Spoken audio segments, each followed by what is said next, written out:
आज इस वीडियो के माध्यम से हम जानेंगे उदारवाद के बारे में। तो आइए शुरू करते हैं। उदारवाद सामंतवाद के पतन के बाद की राजनीति को बाजार अर्थव्यवस्था के अनुरूप मोड़ देने के लिए अस्तित्व में आया। आरंभ में व्यक्ति को केंद्र बिंदु मानकर शक्तिवाद को अपनाया, किंतु बाद में समूहों के महत्व को स्वीकार करते हुए बहुलवाद को अपना लिया गया। आरंभ में उदारवाद ने मुक्त बाजार व्यवस्था को सर्वहित का साधन मानते हुए हस्तक्षेप की नीति का समर्थन किया, किंतु बाद में बाजार व्यवस्था को सर्वहित के अनुरूप नियमित करने हेतु कल्याणकारी राज्य के सिद्धांत को अपना लिया। उदारवाद की प्रमुख समस्या व्यक्ति और सत्ता के संबंधों को पर पुनर्विचार की थी। इस दृष्टि ने उदारवादी चिंतन तथा व्यवहारवाद में दो बातों पर बल देते हैं। एक तो निरंकुशता की जगह व्यक्ति की स्वतंत्रता पर बल, दूसरे व्यक्ति के अपने व्यक्तित्व के स्वतंत्र व्यक्ति का अवसर दिया जाए। उदारवाद के अंग्रेजी पर्याय लिबरलिज्म की उत्पत्ति लैटिन भाषा के लिबर शब्द से हुई, जिसका अर्थ है स्वतंत्रता। अतः उदारवाद की संकल्पना स्वतंत्रता के विचार के साथ निकटता से जुड़ी है। उदारवाद का घर इंग्लैंड रहा है। 19वीं शताब्दी के आरंभ में इंग्लैंड में उदारवाद का उदय अनुदारवाद का विरोध करने वाली एक प्रवृत्ति के रूप में हुआ था। एक विचारधारा के रूप में उदारवाद का आरंभ 16वीं-17वीं शताब्दी में हो गया था। उदारवाद की परंपरा में जॉन लॉक और उदारवाद का जनक था तथा 1688 की क्रांति को उदारवाद की विजय का प्रतीक माना जाता है। यद्यपि उस समय यह नाम प्रचलित न था। 18वीं शताब्दी में इसे आगे बढ़ाने वाले विचारक थे Montesquieu, Thomas Paine, Rousseau, Bentham आदि। 18वीं सदी में इसे आगे बढ़ाने वाले विचारक थे Montesquieu, Thomas Paine, Rousseau, Bentham आदि। मैकवर्ग के अनुसार एक राजनीतिक सिद्धांत के रूप में उदारवाद दो पृथक तत्व का मिश्रण है। इसमें से एक लोकतंत्र, दूसरा व्यक्तिवाद। उदारवाद का अर्थ एवं परिभाषा। लॉस्की के अनुसार उदारवाद की परिभाषा देना कोई सरल काम नहीं है, क्योंकि मैं कुछ सिद्धांतों का समूह मात्र नहीं अपितु दिमाग में रहने वाली एक आदत है। हैंकर के अनुसार राजनीति की शब्दावली में उदारवाद एक ऐसी सामान्य धारणा बन चुका है कि इसकी सटीक परिभाषा देने वाला तो कोई बहादुर व्यक्ति होगा। यह व्यक्ति की प्रति एक दृष्टिकोण है। व्यक्ति, राज्य और राज्य तथा व्यक्ति के संबंध के बारे में एक विचार है। उदारवाद का सारभूत अर्थ स्वतंत्रता और बाह्य प्रतिबंधों से व्यक्ति की स्वतंत्रता और अपने विश्वास के अनुसार कार्य करने की स्वतंत्रता है। सार्टोरी के अनुसार मोटे तौर पर उदारवाद व्यक्तिगत स्वतंत्रता, न्यायिक सुरक्षा तथा संवैधानिक राज्य का सिद्धांत तथा व्यवहार है।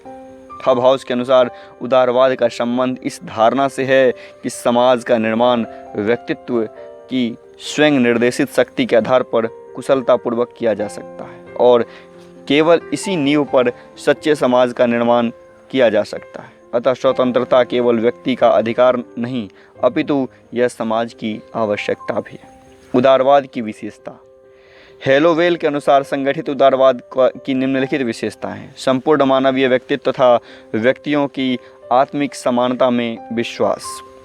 दूसरा है व्यक्तिगत इच्छा की स्वतंत्रता। तीसरा है व्यक्ति के विवेक और अच्छाई में विश्वास। चौथा है मानवीय व्यक्तित्व के आधार पर व्यक्ति के ऐसे अधिकारों में विश्वास जिन्हें उसे छीना नहीं जा सकता। पांचवा है राज्य की उत्पत्ति का कारण सहमति है, अतः राज्य व्यक्ति के अधिकारों की सुरक्षा के लिए है। छठा है व्यक्ति और राज्य का संबंध परस्पर समझौते पर आधारित है। सातवां है कानून सर्वोच्च है, क्योंकि सामाजिक व्यवस्था आज्ञा के बजाय कानून द्वारा बेहतर सुरक्षित हो सकती है। आठवां है सरकार नहीं अच्छी है तो सबसे कम शासन करे। नौवां है व्यक्ति के जीवन के सभी क्षेत्रों में स्वतंत्रता में विश्वास। और 10वां है आर्थिक क्षेत्र में पूर्ण मुक्तता और आर्थिक मामले में शासन का अहस्तक्षेप। उदारवाद का विकास। उदारवाद के विकास में यूरोप की जिन परिस्थितियों का विशेष योगदान रहा है वे हैं उदारवाद यूरोप की दो महान क्रांतियाँ, सांस्कृतिक पुनर्जागरण और धर्म सुधार आंदोलन की उपज। पुनर्जागरण ने राजनीति में मानववाद तथा धार्मिक सुधार से व्यक्ति की विवेक शक्ति में लोगों का विश्वास दृढ़ हुआ और व्यक्तिवाद को बढ़ावा मिला। 16वीं-17वीं शताब्दी में वैज्ञानिक क्रांति के फलस्वरूप वैज्ञानिक विधि को प्रोत्साहन मिला और यह विधि उदारवाद की आधारशिला बन गई। 18वीं शताब्दी की बौद्धिक क्रांति ने इस विचार को बढ़ावा दिया कि मनुष्य की तर्क बुद्धि या विवेक जीवन के किसी भी क्षेत्र में सत्य को पता लगाने के सर्वोत्तम साधन है। औद्योगिक क्रांति के परिणाम स्वरूप समाज में एक नए मध्यम वर्ग का जन्म हुआ, जिसने सामंतवाद पर आधारित विशेषाधिकारों को चुनौती दी तथा मानव मात्र के लिए अधिकार, स्वतंत्रता, समानता का नारा बुलंद किया। लॉस्की के शब्दों में वे उदारवादी परंपरा के जन्म की व्याख्या इस तरह की जा सकती है कि इसके जन्म के साथ साथ आर्थिक शक्ति एक वर्ग के हाथ से निकलकर दूसरे वर्ग, उच्च वर्गीय जमींदार से मध्यम वर्गीय व्यापारियों के हाथ में आ गई।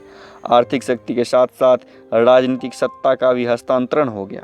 लॉस्की के शब्दों में उदारवाद एक भौतिक क्रांति थी। इसका मुख्य ध्येय संपत्ति के स्वामियों की रक्षा करना था।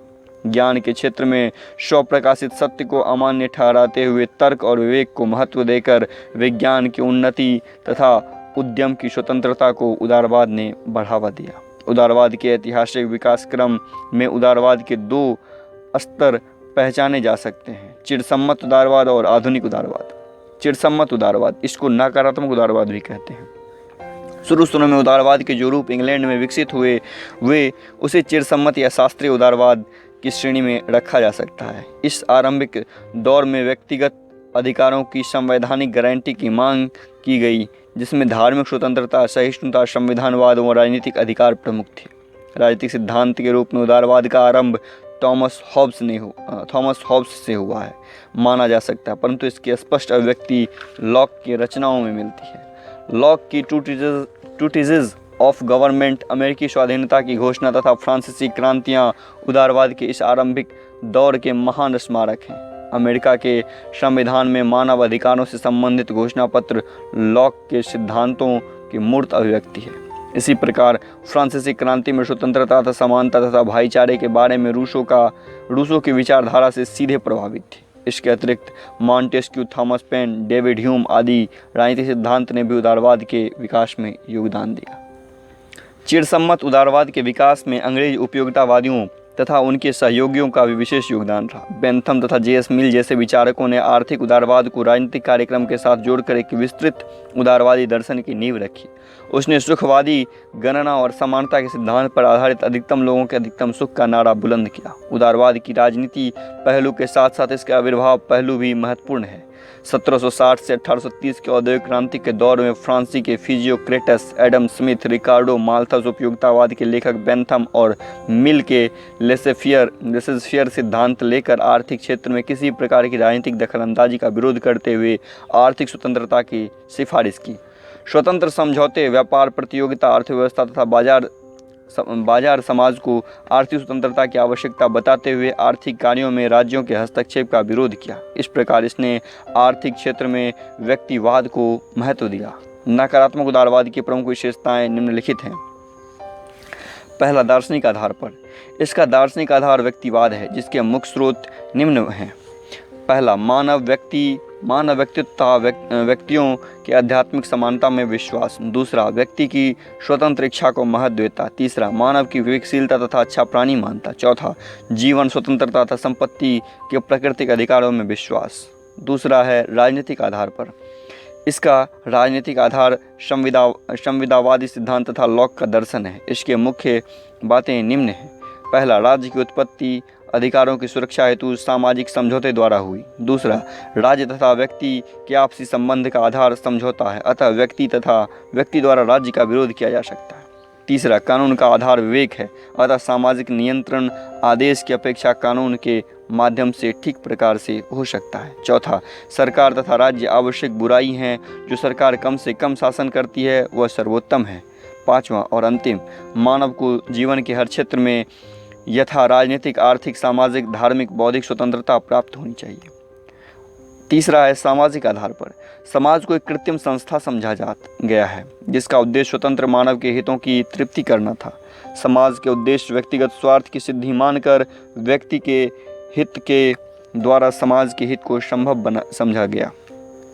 आर्थिक आधार पर। चौथा, आर्थिक आधार पर पहला ये है कि यह मुक्त आधार तथा पूंजीवादी अर्थव्यवस्था का समर्थन करता है, जिसमें राज्य की दखलंदाजी द्वारा नियंत्रण बिल्कुल ना हो। दूसरा है उदारवाद, पूंजीपति वर्ग का आर्थिक दर्शन है। अगला है आधुनिक उदारवाद, जिसको कि हम सकारात्मक उदारवाद भी कहते हैं। इससे पहले हम चिरसम्मत उदारवाद की बात कर रहे थे, इसे हम नकारात्मक उदारवाद कहते हैं। अब सकारात्मक उदारवाद, 11वीं शताब्दी के पूर्वार्ध में चिरसम्मत उदारवाद और उससे जुड़ी हुई चिंतन की परंपराओं के उत्तरोत्तर परिवर्तन होता गया। इसमें स्वतंत्रता के सकारात्मक पक्ष पर बल दिया गया। उदारवाद के साध्यों में परिवर्तन के साथ साथ इसके लिए नई विधियों का आविष्कार हुआ। इसका मूलभूत आदर्श तो वही रहा, सर्वत्र स्वतंत्र व्यक्ति, परंतु इस आदर्श का अर्थ और उसकी सिद्धि का साधन बदल गए। उदारवाद में नया मोड़ इसलिए भी आया कि राजनीतिक तथा दार्शनिक स्तर पर चुनौती दी जा रही थी। रूढ़िवादी मार्क्सवादी तथा समाजवादी इस बात की ओर बार बार संकेत कर रहे थे, जिसका परिणाम यह हुआ कि 1848 के बाद विवश होकर उदारवाद की लोकतंत्रीय प्रणाली राष्ट्रवादी तथा समाजवादी भावना को साथ लेकर चलना पड़ा। आधुनिक उदारवादियों के अंतर्गत हर्बर्ट स्पेंसर ने नकारात्मक दृष्टिकोण का समर्थन करते हुए चिरसम्मत उदारवाद परंपरा को आगे बढ़ाया। स्पेंसर ने न्यूनतम शासन के सिद्धांत को चरम सीमा तक पहुंचाया। उसने डार्विन के विकासवाद को मिल के व्यक्तिवाद के साथ जोड़ने का असंगत प्रयत्न किया, जिससे व्यक्तिवाद सहृदय मनुष्यों की नज़रों में गिर गया। नकारात्मक उदारवाद के विपरीत सकारात्मक उदारवाद का विश्वास करता है कि व्यक्तियों के परस्पर संबंधों को नियमित और संतुलित करने के लिए राज्य में सकारात्मक भूमिका निभानी चाहिए। आगे चलकर इसी विचार ने कल्याणकारी राज्य की संकल्पना को जन्म दिया। सकारात्मक उदारवादियों में John Stuart Mill, T H. Green, Hobhouse, Laski का नाम प्रमुख है। John Stuart Mill, T H. Green, Hobhouse और लॉस्की का नाम प्रमुख है। इसके अतिरिक्त जी.डी. रिसे तथा मैकाइवर आदि हैं। सकारात्मक उदारवाद ने राज्य को एक आवश्यक बुराई न मानकर नैतिक संस्था के रूप में प्रतिष्ठित किया है। मिल के विचार। मिल की कृतियों में सकारात्मक उदारवाद ने ठोस रूप ले लिया। मिल ने पूर्ण सत्तावादियों की भांति राज्य के अधीन सुख समृद्धि को माना, किंतु यदि राज्य इस कार्य में सफल न हो तो इसके स्थान पर किसी अन्य सामाजिक संगठन को ले लेना चाहिए। आर्थिक क्षेत्र में राज्य की भूमिका के संबंध में उदारवादी परंपरा का वह पहला विचारक था जिसने पूंजीवाद के बढ़ते प्रभाव से व्यक्ति की स्वतंत्रता की रक्षा के लिए राज्य के हस्तक्षेप को उचित ठहराया। उसका कहना था कि जब आर्थिक क्षेत्र में व्यापक विषमता देखने को मिलती है तब राज्य की ओर से अहस्तक्षेप की नीति सामाजिक सुख का संवर्धन नहीं कर सकती। मिल ने जहां राजनीतिक क्षेत्र में विचार और व्यक्ति की पूर्ण स्वतंत्रता तथा संवैधानिक शासन प्रणाली की पैरवी की, वहीं आर्थिक क्षेत्र में उसने उदारवादी तथा समाजवादी मूल्यों को जोड़कर उदारवाद को एक नई दिशा दी। ग्रीन के विचार। मिल के बाद ग्रीन ने सकारात्मक उदारवाद को आगे बढ़ाया। उदारवादी चिंतन में ग्रीन का मुख्य योगदान अधिकारों के सिद्धांत से है। ये अधिकार किसी अनुभवातीत कानून से नहीं जन्मे थे, जैसे कि लॉक ने माना था, कि बल्कि इसकी उत्पत्ति मनुष्य की नैतिक प्रकृति से हुई थी। ग्रीन ने अपने विचारों में स्वतंत्रता तथा समानता को मिलाकर सकारात्मक परिभाषा को ठोस नैतिक आधार प्रदान किया। उसने स्वतंत्रता की सकारात्मक परिभाषा दी। स्वतंत्रता उन कार्यों को करने तथा उपभोग करने का नाम है जो करने तथा उपभोग करने योग्य है। ग्रीन के शब्दों में शासक का कार्य जीवन की ऐसी परिस्थितियां बनाए रखना है जिसमें नैतिकता का निर्वाह हो सके। अपनी कृतियों में 3 बड़ी सामाजिक बुराइयों अज्ञानता, दरिद्रता और महायान आदि को दूर करने के लिए राज्य को सीधे हस्तक्षेप करने को कहा। हबहॉस के विचार। हबहॉस ने उदारवाद और समाजवाद के उस संयोग को बढ़ावा दिया जिसका सूत्रपात मिल ने किया था। अपनी कृति एलिमेंट्स ऑफ सोशल जस्टिस में लिखा कि स्वतंत्रता की आधारशिला सामाजिक बंधन की आध्यात्मिक प्रकृति और सर्वहित का युक्त स्वरूप है। आदर्शवादियों की तरह हबहॉस ने भी व्यक्ति हित तथा सर्वहित को परस्पर संबद्ध माना। हबहॉस के विचार में राज्य की सत्ता न तो परम पावन होती है न असीम। राज्य की आधारशिला नैतिक औचित्य है, अतः अपने आप में साध्य नहीं हो सकता। राज्य एक साधन है तथा इसका साध्य है सदजीवन का मार्ग प्रशस्त करना, विशेषता अपने सदस्यों के लिए, सामान्यतः मानव मात्र के लिए। हबहॉस के विचार से राज्य को 2 तरह के कार्य करने चाहिए। ऐसी परिस्थितियां पैदा करना चाहिए जिसमें मन और चरित्र अपना विकास कर सके। दूसरा, ऐसी परिस्थितियां पैदा करना जिसमें राज्यों के नागरिक अपने प्रयत्न से वह सब कुछ प्राप्त कर सके जो पूरी नागरिक कार्य कुशलता के लिए आवश्यक हो। लॉस्की के विचार। लॉस्की ने उदारवाद तथा समाजवाद के समन्वय को पूर्ण उत्कर्ष तक पहुंचा दिया। लॉस्की ने राज्य को ऐसा संगठन माना जो सर्वसाधारणों को यथासंभव बड़े से बड़े पैमाने पर सामाजिक हित की सिद्धि में सहायता देता है। लॉस्की के अनुसार नागरिक अपने राज्य में उसके कृत्यों के आधार पर जनता के दावे के आधार नहीं है। लॉस्की के अनुसार आधुनिक राज्य समाज कल्याण के बहुत सारे कार्य अपने हाथ में लेता है। इसका उद्देश्य निर्धन वर्ग को वही सुविधाएं प्रदान करना है जिन्हें संपन्न वर्ग अपने आप जुटा लेता है। सकारात्मक उदारवाद कल्याणकारी राज्य के सिद्धांत के रूप में। सकारात्मक उदारवाद ने जब 19वीं शताब्दी में प्रजातंत्र तथा समाजवाद के विचारों को ग्रहण किया तब कल्याणकारी राज्य के सिद्धांत का जन्म हुआ। ग्रीन, हबहॉस, लिंडसे, कोल, बार्कर, लॉस्की, केन्स, गैलबर्ट आदि इसके सशक्त समर्थक रहे। ग्रीन, हबहॉस, लिंडसे, कोल, बार्कर, लॉस्की, केन्स, गैलबर्ट आदि इसके सशक्त समर्थक रहे हैं। यह व्यक्तिवाद, प्रजातंत्र तथा समाजवाद के मिश्रण के परिणाम स्वरूप विकसित सिद्धांत माना जाता है। सकारात्मक उदारवाद की निम्नलिखित विशेषताएं। सकारात्मक उदारवाद स्वार्थ की स्वतंत्रता, अधिकार तथा स्वतंत्र और खुले समाज पर बल देता है। दूसरा, सकारात्मक उदारवाद के अनुसार स्वतंत्रता सकारात्मक है, अतः यह राज्य के नियंत्रण से मुक्ति प्राप्त करने में नहीं बल्कि राज्य के माध्यम से प्राप्त होती है। तीसरा, लोकतांत्रिक शासन व्यवस्था में स्वतंत्रता तथा राज्य परस्पर विरोधी नहीं है। इन्होंने समाज के हर क्षेत्र में राज्य के हस्तक्षेप का समर्थन किया है। सकारात्मक उदारवादी मुक्त अर्थव्यवस्था के स्थान पर राज्य द्वारा नियंत्रित तथा नियोजित अर्थव्यवस्था के पक्षधर थे। छठा, अधिकारों का चरित्र सामाजिक है, अतः राज्य समाज के हित में अधिकारों को मर्यादित कर सकता है। सातवां, इन्होंने राज्य को समाज के अन्य अचरणों के माध्यम से सामंजस्य स्थापित करने वाली संस्था मानते हुए कल्याणकारी राज्य का समर्थन किया है। इनका मानना है कि समाज में परिवर्तन क्रमिक विकास द्वारा लाया जा सकता है।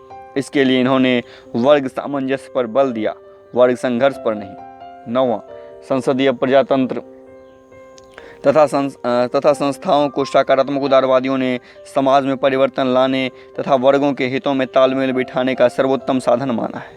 10वां, सामाजिक हित तथा व्यक्तिगत हित में कोई विरोध न मानते हुए सकारात्मक उदारवादियों ने इसे मिलाने पर बल दिया है। 11वां, समाज का आधार व्यक्ति है, अतः इसका मुख्य उद्देश्य व्यक्ति सेवा तथा व्यक्तित्व के विकास में सहायता करना है। सकारात्मक उदारवादियों ने लोकतंत्र और समाजवाद दोनों को मिलाने की कोशिश की है। सकारात्मक उदारवादियों का कहना है कि पूंजीवादियों पर अधिक कर लगाकर राज्य इनका उपयोग जनसाधारण के कल्याण हेतु कर सकता है। 14वां और अंतिम है, सकारात्मक उदारवादियों ने स्वतंत्रता तथा समानता को परस्पर विरोधी न मानकर एक दूसरे का पूरक माना है। समकालीन उदारवाद। द्वितीय विश्व युद्ध के पश्चात उदारवादी दर्शन में जो परिवर्तन आए उन्हें समकालीन उदारवाद का नाम दिया गया। समकालीन उदारवाद का जन्म मानव समाज की अधिनायकवादी प्रणाली के अत्याचार से संरक्षित करने के लिए हुआ। समकालीन उदारवाद के विकास में किन विद्वानों ने योगदान दिया उसमें Schumpeter, Robert Dahl, Chapman, Rawls आदि का नाम उल्लेखनीय है। Schumpeter, Robert Dahl, Chapman, Rawls आदि का नाम उल्लेखनीय है। समकालीन उदारवादी सिद्धांत के अंतर्गत स्वतंत्रता, न्याय, लोकतंत्र और सामाजिक परिवर्तन की समस्याओं पर नए सिरे से विचार कर उसकी नई व्याख्या प्रस्तुत की गई। स्वतंत्रता की संकल्पना। अगला पॉइंट, स्वतंत्रता की संकल्पना उदारवाद की चिरंतर रुचि का विषय रही है। समकालीन उदारवाद के अंतर्गत जो सिद्धांत नकारात्मक स्वतंत्रता पर बल देते हैं और अहस्तक्षेप की नीति को उचित ठहराते हैं उन्हें स्वेच्छातंत्रवाद की संज्ञा दी गई है। समकालीन उदारवाद के एक प्रमुख विचारक आइज़िया बर्लिन स्वतंत्रता पर विचार करते हुए यह तर्क दिया कि राज्य केवल व्यक्ति के नकारात्मक स्वतंत्रता की रक्षा कर सकता है। सकारात्मक स्वतंत्रता की रक्षा राज्य का कार्यक्षेत्र में नहीं आता। बर्लिन ने सकारात्मक स्वतंत्रता को व्यक्ति की अपनी क्षमता के विषय मानकर सत्तावाद का खंडन किया तथा उदारवादी व्यक्तिवादी सिद्धांत को समकालीन उदारवाद के अंतर्गत आगे बढ़ाया है। इस प्रकार बर्लिन ने स्वतंत्रता की ऐसी परिभाषाएं देकर पूंजीवादी व्यवस्था को ही तर्कसंगत ठहराने की कोशिश की है। मिल्टन फ्रीडमैन का दूसरा प्रमुख उदारवादी है। मिल्टन फ्रीडमैन जो दूसरा प्रमुख उदारवादी है उसने स्वतंत्रता को पूंजीवादी व्यवस्था की विशेषता सिद्ध करने की कोशिश की। फ्रीडमैन ने अपनी पुस्तक कैपिटलिज्म एंड फ्रीडम के अंतर्गत हर्बर्ट स्पेंसर के 30 वर्ष पुराने तर्क को नए ढंग से सिद्ध करने का प्रयास किया है।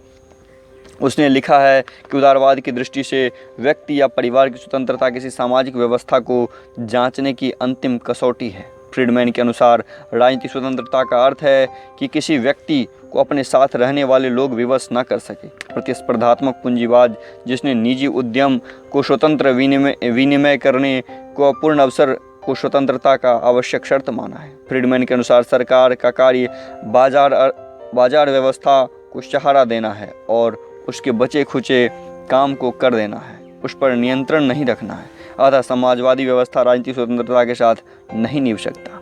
सीबी मैकफर्सन फ्रीडमैन की आलोचना करते हुए लिखा है कि पूंजीवादी अर्थव्यवस्था और सरल विनियम अर्थव्यवस्था में फ़र्क होता है। पूंजीवादी में श्रम शक्ति बेची खरीदी जाती है और सच्ची स्वतंत्रता का आधार नहीं बन सकती। हेयक ने स्वतंत्रता के विभिन्न आयामों को परिभाषित करते हुए राज्य की नकारात्मक भूमिका के पक्ष में नई तर्क श्रृंखला प्रस्तुत की है। हेयक ने 4 प्रकार की स्वतंत्रता बतलाई है: व्यक्तिगत स्वतंत्रता, राजनीतिक स्वतंत्रता, आंतरिक स्वतंत्रता और शक्ति रूपी स्वतंत्रता। एक बार फिर से, व्यक्तिगत स्वतंत्रता, राजनीतिक स्वतंत्रता, आंतरिक स्वतंत्रता और शक्ति रूपी स्वतंत्रता। हेयक ने 4 प्रकार की स्वतंत्रता बताई है। उसने व्यक्तित्व स्वतंत्रता को अन्य 3 स्वतंत्रता से अलग माना है। हेयक के अनुसार स्वतंत्रता का मूल अर्थ प्रतिबंधों का अभाव में ही सुरक्षित रखना चाहिए। उसके प्रयोग क्षेत्र को सीमित रखकर ही हम इसकी गुणवत्ता को बढ़ा सकते हैं। हेयक का मानना है कि राज्य का उपयुक्त कार्य प्रतिस्पर्धा को बढ़ावा देना है। इसके अलावा इसे बल प्रयोग का सहारा लिए बगैर कुछ सेवा कार्य संभाल लेना चाहिए, परंतु राज्य को ऐसे कायदे कानून नहीं बनाने चाहिए जिनका ध्येय स्वयं बाजार व्यवस्था को वितरणात्मक न्याय की साधन बनाना हो। न्याय की संकल्पना अगला महत्वपूर्ण बिंदु है। न्याय की संकल्पना। न्याय की समस्या मुख्यतः यह निर्णय करने की समस्या है कि समाज के विभिन्न व्यक्तियों तथा समूहों के बीच विभिन्न वस्तुओं, सेवाओं, अवसरों, लाभों इत्यादि के आवंटन का नैतिक आधार क्या होना चाहिए। अतः व्यवहार के धरातल पर स्वतंत्रता और समानता के परस्पर विरोधी दावों को सुलझाने की समस्या है। एक ओर बर्लिन तथा हेयक जैसे विचारक हैं जो स्वतंत्रता को प्रधान लक्ष्य मानते हुए समानता को गौण मानते हैं। दूसरी ओर मैकफर्सन और रॉल्स जैसे सिद्धांतकार हैं जो स्वतंत्रता और समानता में सामंजस्य पर बल देते हैं। बर्लिन ने अपने ग्रंथ ट्रू कॉन्सेप्ट ऑफ लिबर्टी में स्वतंत्रता को केंद्रीय मूल्य माना तथा कहा कि राज्य केवल व्यक्ति की नकारात्मक स्वतंत्रता की रक्षा कर सकता है, सकारात्मक स्वतंत्रता व्यक्ति का निजी मामला है। अतः बर्लिन ने सामाजिक आर्थिक विषमताओं का निराकरण को राज्य के कार्यक्षेत्र से बाहर रखते हुए समानता के दावों को ठुकरा दिया है। हेयक ने अपनी प्रसिद्ध कृति कॉन्स्टिट्यूशन ऑफ लिबर्टी में स्वतंत्रता और समानता को परस्पर विरोधी मानते हुए कहा कि भिन्न भिन्न व्यक्तियों में भिन्न भिन्न योग्यताएं और निपुणताएं पाई जाती है, अतः कानून के समक्ष समानता लागू करने पर आय और संपदा की विषमता इस स्थिति का स्वाभाविक परिणाम होगी। हेयक ने समानता की तुलना में स्वतंत्रता को इतनी प्रधानता दी है कि वह सब व्यक्तियों के लिए समान स्वतंत्रता के दावे को भी नहीं मानता। हेयक के अनुसार किसी को भी स्वतंत्रता न देने से अच्छा है कि कुछ लोगों को स्वतंत्रता दे दी जाए। बहुत अच्छा पॉइंट है। हेयक के अनुसार किसी को स्वतंत्रता न देने से अच्छा है कि कुछ लोगों को स्वतंत्रता दे ही दी जाए, और सब लोगों को थोड़ी थोड़ी स्वतंत्रता देने से अच्छा है कि कुछ लोगों को पूरी स्वतंत्रता दी जाए। अपनी कृति law, legislations and liberty, the mirage of social justice में हेयक ने कहा कि सामाजिक न्याय का विचार निरर्थक है। समकालीन उदारवाद के अंतर्गत प्रगति बनाम न्याय के विवाद में हेयक ने प्रगति का पक्ष लेते हुए न्याय की अवहेलना की। इसके विपरीत रॉल्स ने ए थ्योरी ऑफ सोशल जस्टिस में कहा कि उत्तम समाज के लिए अपेक्षित अनेक गुणों में न्याय का स्थान सर्वप्रथम है। रॉल्स ने अपने न्याय सिद्धांत को शुद्ध प्रक्रियात्मक न्याय की संज्ञा दी, अर्थात सर्वसम्मति से स्वीकृत न्याय पर आधारित न्याय का वितरण। न्याय के सर्वसम्मत प्रक्रिया निर्धारित करने के लिए उसने सामाजिक अनुबंध की तर्क प्रणाली का सहारा लिया। इस तर्क प्रणाली के अनुसार न्याय के 3 नियम हैं: समान स्वतंत्रता का नियम, अवसर की उचित समानता का नियम और भेदमूलक नियम। समान स्वतंत्रता का नियम, अवसर की उचित समानता का नियम और भेदमूलक नियम। लोकतंत्र की संकल्पना अगला पॉइंट है। 20वीं शताब्दी के पूर्वार्ध के उदार लोकतंत्र के सिद्धांत को विशिष्ट वर्गीय सिद्धांत की इस चुनौती का सामना करना पड़ा कि समाज में चाहे कोई भी शासन व्यवस्था क्यों ना हो, सर्वसाधारण को विपरीत वर्ग की इच्छा के आगे झुकना पड़ता है। अतः लोकतंत्र का सिद्धांत व्यवहारिक नहीं है। इस चुनौती के जवाब में अनेक उदारवादियों जैसे शुम्पीटर, रोमा आरो, सार्टोरी, कार्ल मैनहाइम ने तर्क दिया है कि उदार लोकतंत्र व्यवस्था में विशिष्ट वर्ग की बहुमत पाई जाती है, जो कि बार बार होने वाले चुनाव में सर्वसाधारण का समर्थन प्राप्त करने के लिए आपस में प्रतिस्पर्धा करते हैं। इसका परिणाम यह होता है कि सर्वसाधारण को अपनी पसंद की नीतियां क्रियान्वित करने का अवसर मिल जाता है। रॉबर्ट डहल शरीके बहुलवादी बहुलतंत्र को को लोकतंत्रीय सरकार के रूप में प्रस्तुत करते हैं। मैकफर्सन ने लोकतंत्र के बारे में शुम्पीटर और डाल के विचारों की आलोचना करते हुए कहा कि इन धारणाओं ने लोकतंत्र की मानवीय आकांक्षा से नीचे गिराकर बाजार संतुलन में बदल दिया है।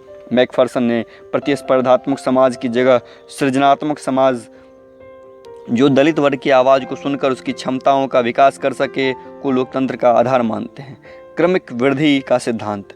उदारवाद की प्रमुख प्रतिद्वंद्विता समाजवाद से थी, इसलिए उदारवादी यह तर्क देते हुए नहीं थकते हैं कि समाजवाद की तुलना में उदारवाद कितना श्रेष्ठ है। समाजवादी क्रांति में विश्वास करते हैं, उदारवादी धीरे धीरे करके सुधार लाने में पक्षधर हैं। यही कारण है कि उदारवाद का एक प्रमुख मान्यता उससे श्रमिक वृद्धि के सिद्धांत में व्यक्त होती है। क्रमिक वृद्धि के सिद्धांत का दार्शनिक औचित्य कार्ल पॉपर ने अपनी पुस्तक the open society and it's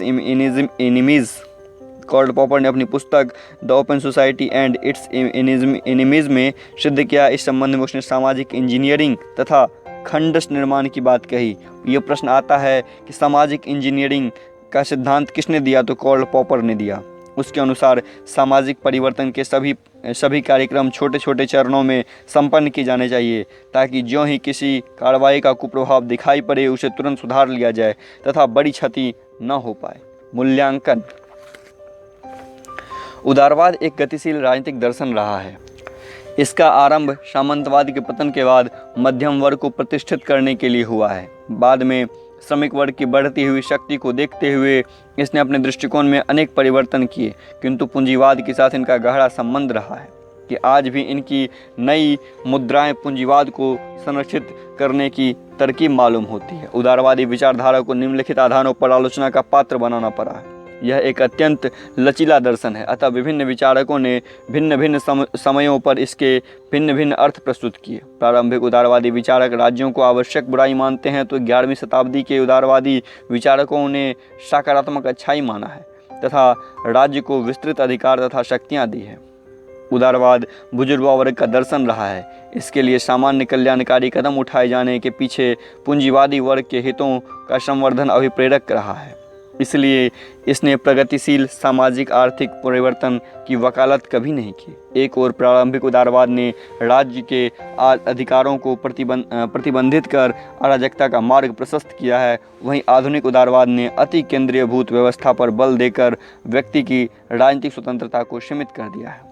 मार्क्सवादी तथा समाजवादी उदारवाद के इस विचार की आलोचना करते हुए हैं कि समाज में परिवर्तन शांतिपूर्ण ढंग से लाया जा सकता है। इस संबंध में उनका तर्क है कि जो लोग उत्पादन के साधनों पर नियंत्रण किए हुए हैं, वे विशेष अधिकारों से वंचित किए जाने पर इसका विरोध करेंगे। मार्क्सवादियों का कहना है कि उदारवाद पूंजीवाद का ही दूसरा नाम है।